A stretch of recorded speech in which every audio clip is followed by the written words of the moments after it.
big art fair that occurred in South Africa. It's the Cape Town Art Fair.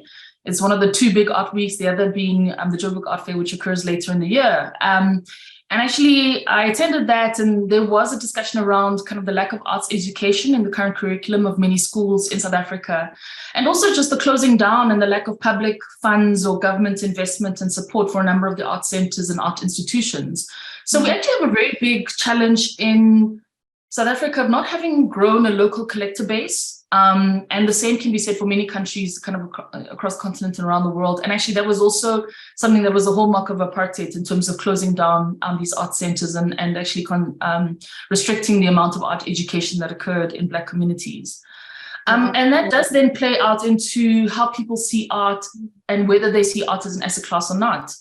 And how art is then passed down from generation to generation, and whether the stories about this artwork and what gives it value is also transitioned from generation to generation or not. And I think we don't then value this as a society, and then we don't make sure that we take care of it in passing it on. And I think another stereotype, the one that you touched on very importantly, is this issue of what is appreciated as being various forms of art and what isn't. So the Bongi Dlomo collection, I think, contains tapestry, and it contains these wood sculptures that are painted. And often those have been overlooked, very much like you say, you'll see kind of artists who've been creating stuff and you drive past them in the road.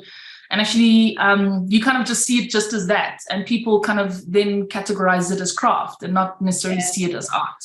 And there has that been that kind of, long-standing challenge in the valuation and appreciation of African art and art forms from other regions. And, it's been up to, for example, China to say ceramics are important to us and part of our history and heritage, and that's a form of art.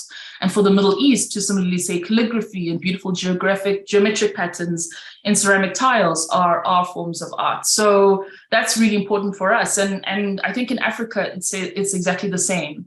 The Bongi Dlomo collection contains, these beautiful tapestries, and actually the naming of it is really important. And the one artist who was making these tapestries, she put her name on it. And that is this act of defiance of saying, I'm not going to allow for this artwork to just be relegated to kind of the artist unknown category.